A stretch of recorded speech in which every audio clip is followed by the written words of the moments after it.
Betul? Allah tak perlukan kenderaan. Maha suci Allah berharap pada makhluk. Qul huwallahu ahad, Allahus samad. Allah sebut terang dalam ayat tu. Qul huwallahu ahad, kata Muhammad, aku ni Esa. Esanya bagaimana Esa Allah? Allah terang ayat nombor 2. Allahus samad, akulah tempat bergantung. Maksud Esa Allah, tak ada harap siapa-siapa. Kita macam mana hebat, kita tetap harap juga kat benda lain. Hebat macam mana kita pun harap juga pekerjaan kita, harap juga rumah nak tidur, harap juga katil nak baring, betul? Harap juga isteri, harap juga anak. Allah tidak. Allahus samad, tidak berharap. Inilah puncak kekayaan Allah Ta'ala. Maka para ulama sebut Allah boleh jalankan Nabi macam tu je. Tapi kenapa Allah datangkan buruk? Bahkan buruk ini kalau kita lihat di dalam riwayat-riwayat yang lain, tuan-tuan. Saya buka di dalam kitab Qisasun Anbiya. Adanya riwayat mengatakan buruk ini para ulama sebut telah disimpan oleh Allah bermula pada zaman Nabi Adam lagi. Samalah riwayatnya juga. Kibas yang disembelih digantikan Nabi Ismail alaihi salam. Betul, kibas kan ditukar. Nabi Ismail waktu letak je Nabi Ibrahim letak nak sembelih tu, betul, bertukar Ismail kepada kibas. Kibas ni macam mana pula ustaz? Kibas ni atas sikit daripada kambing, bawah sikit pada lembu, tengah-tengah. Tengah-tengah. Macam mana cara nanti pergi cari, tuan-tuan. Kibas ni para ulama sebut adalah kepunyaan siapa? Anak kepada Nabi Adam AS. Siapa? Tuan-tuan, Habil ke Qabil?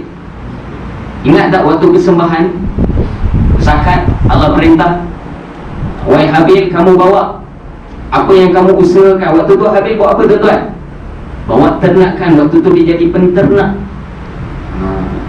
Bisnes dia dalam bidang penternakan. Qabil ketika itu dalam pertanian, dalam asas tani. Ketika itu Allah tuntut zakat, bawa keluar zakat. Para ulama sebut ketika itu Habil membawa an'am, yakni binatang yang terbaik yang dia ada untuk dipersembahkan untuk zakat kepada Allah. Zaman tu tak adalah amin tu, tuan-tuan. Letak tengah-tengah, pergi dekat satu bukit, maka letak di situ. Maka dalam riwayat juga Habil ketika itu tidak membawa sayur-sayuran ataupun pertanian yang baik, dia bawa yang paling busuk, bawa pula depan Allah. Maka Allah menolak ketika itu zakat yang dikeluarkan oleh Qabil, menerima daripada Habil, yang ni kibas. Dan kibas ini para ulama sebut diceritakan dalam kitab tafsir, dibawa para ulama sebut bagaimana Allah ambil kibas tadi, bagaimana Allah pancarkan kilat halilintar, boom, ambil, maka disimpan di syurga Allah ketika itu. Kemudian didatangkan kembali waktu bila disembelih gini Nabi Ismail AS diganti. Cerita dia ada kaitan dengan Nabi-Nabi terdahulu. Maka samalah kita, tuan-tuan. Sama. Sembahyang kita pun ada waris daripada ibadatnya para Nabi-Nabi terdahulu. Saya dah cerita ibadat sebelum ni, ibadat makhluk yang lain. Kenapa kena berdiri dan sembahyang? Lepas ni kita akan belajar kenapa sembahyang kita kena angkat tangan macam ni. Kenapa tak macam ni? Macam ni tu kan? Macam ni tu. Kenapa macam ni? Ada sebab, tuan-tuan. Sehingga di dalam Hayatus Sahabah karangan Syekh Yusuf Akandahlawi, diriwayatkan Abdullah bin Umar radhiyallahu anhuma, kalau dia takbir, dia nak setiap daripada anggota dia menghadap kiblat, sehingga ujung jari pun nak, dia akan takbir macam ni.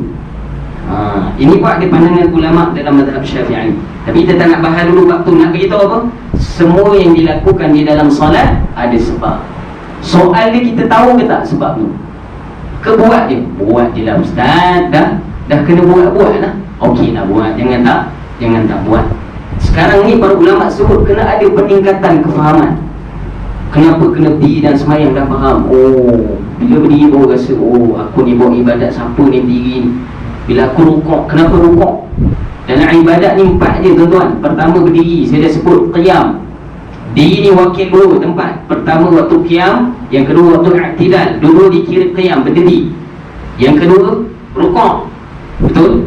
Yang ketiga sujud, 2 kali sujud. Yang keempat duduk di antara 2 sujud. Tak kisahlah duduk tayat awal ke tayat akhir ke, dikira duduk 4 je bentuk dalam ibadat solat ni.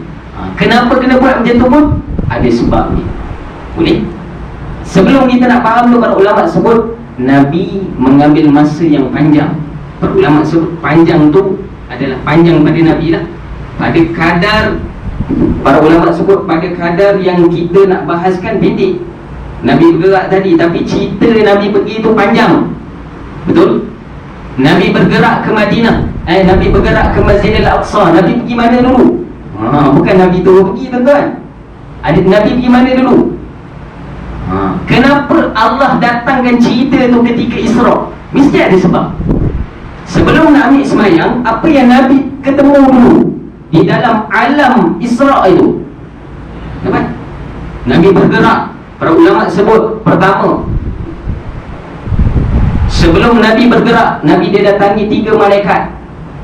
Ulama berbeza pandangan. Ada pandangan yang kuat mengatakan malaikat Jibril alaihissalam pertama, yang kedua adalah malaikat Israel alaihissalam, dan yang ketiga adalah malaikat Mikail alaihissalam. Ini 3 riwayat. 3 orang malaikat ni datang bertemu dengan baginda Nabi SAW. Peristiwa kedua, pertama datang bertemu dulu, kali kedua datang pula bertemu dengan Nabi. Kata Imam Jalaluddin As-Suyuti, untuk apa? Membelah dada Nabi, basuh. Ulama khilaf, adakah basuhan hati Nabi itu berlaku hanya pada malam Isra', hanya itu saja, ataupun ada waktu lain? Ulama sebut ada waktu lain. 3 kali. Itu kali ketiga Nabi dibelah dada dan dicuci. Para ulama sebut sebelum itu ada lagi bila? Bila, tuan-tuan? Waktu kanak-kanak baginda Nabi SAW. Diriwayatkan oleh ibu susuan Nabi yang kedua, bukan pertama, yang kedua. Siapa? Halimah As-Sa'diyah. Para ulama sebut Halimah As-Sa'diyah melihat keadaan tadi. Ada orang lelaki datang pada Rasulullah waktu dia kecil. Kali kedua para ulama sebut ketika mana? Sebelum perjanjian termeterai di antara kafir Quraisy dan juga Rasulullah. Itu pandangan ulama juga mengatakan begitu. Selepas itu barulah Isra wal Mi'raj. Ini pandangan ulama 3 kali. Ni saya baca tajuk ni boleh, tuan-tuan, awal-awal tu nak gerak. Dan para ulama sebut kenapa dicuci hati Nabi. Kenapa dicuci, tuan-tuan? Hati Nabi memang bersih.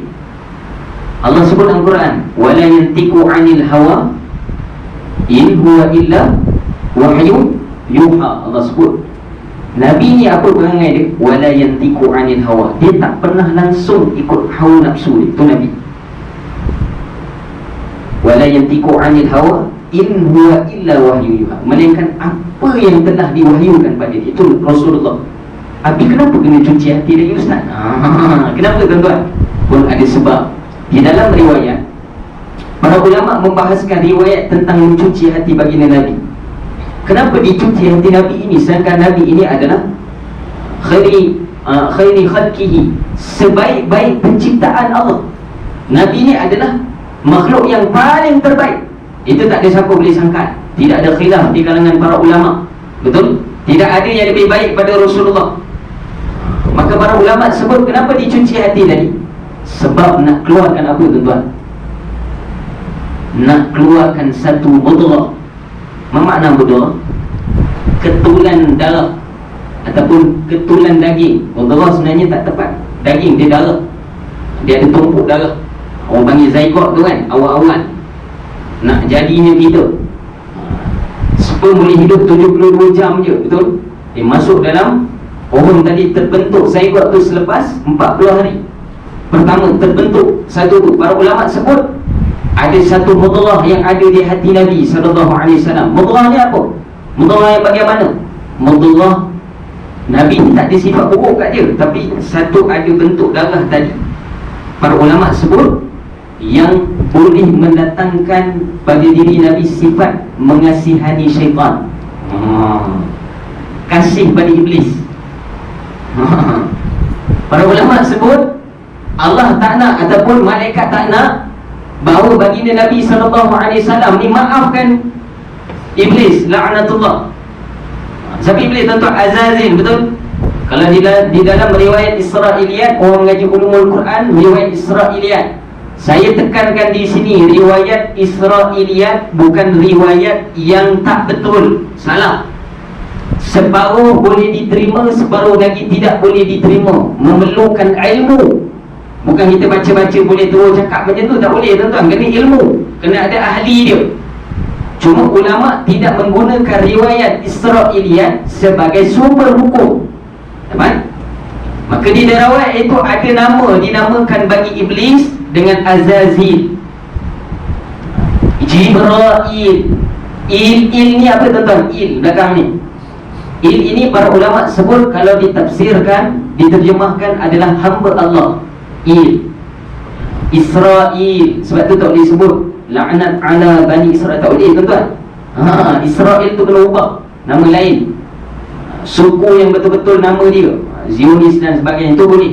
Ala Bani Israel tak boleh tuan-tuan. Bani Israel termasuk Nabi Musa. Tak boleh main-main. Dapat? Maka para ulama sebut ketika itu dicuci hati Nabi untuk dikeluarkan rasa kasih sayang terhadap syaitan. Allah tak nak. Para ulama sebut secara hakikatnya Allah tak nak. Sebab apa? Dikhawatiri Nabi ni, bukan dikhawatiri. Nabi ni kalau mohon dengan Allah memang makbul di sisi Allah Subhanahu wa ta'ala. Takut benda tadi. Maka para ulama sebut kali ketiga tadi dikeluarkan rasa itu. Sebab tu ada cerita para ulama sebut di akhir Nabi daripada Masjid Al-Aqsa nak naik ke Sidratul Muntaha, adanya syaitan yang mengikut. Syaitan yang mengikut Rasulullah sallallahu alaihi wasallam. Tuan-tuan kalau bedah kitab betul-betul tentang Isra wal Mi'raj ni, tuan-tuan kaji dengan guru yang betul-betul boleh menceritakan apa sebenarnya yang berlaku.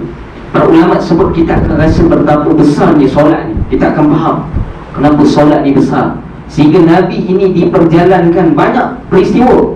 Nabi jalan itu bau basuh dada Nabi SAW. Kemudian didatangi buruk. Nabi tak tahu naik buruk. Nabi tengok dulu buruk tu macam mana. Tengok dulu buruk tu macam kita. Sebelum nak drive tu, test drive tu kan, tengok dulu kan. Tengok bonet, tengok apa, tengok walaupun duit tak ada kan. Tag pun dah kurang ni. Dia kata duit pun tak ada ustaz, macam mana. Tengok je lah. Yang mampu drive test je lah, test drive je lah. Tengok je. Para ulama sebut Nabi tengok dulu buruk keadaan bagaimana, barulah dinaiki dia buruk itu. Cerita dia pun panjang bab itu. Kemudian barulah perjalanan Nabi pertama. Nabi pergi ke mana pertama? Daripada Masjidil Haram. Para ulama sebut dibawakan Nabi ke kota Taibah. Taibah ni mana tuan-tuan? Ada qasidah ya Taibah, ya Taibah. Pernah dengar? Ada orang kata Syiah ni Ustaz. La ilaha. Taibah ni nama kota tuan-tuan, Madinah. Taibah tu Madinah lah. Pertama, di zaman sebelum diutuskan Nabi Isa AS ataupun pada season waktunya, dinamakan kota itu dengan kota Taibah. Kota Taibah. Kemudian barulah dinamakan Yathrib. Kemudian barulah Madinatul Munawwarah. Dapat? Pertama dinamakan apa tuan-tuan? Kota Taibah. Ni sensitif sikit lah tuan-tuan saya nak sebut Nabi bergerak ke Madinah tuan-tuan, bukan Nabi lari tuan-tuan. Nabi tak lari itu perintah Allah.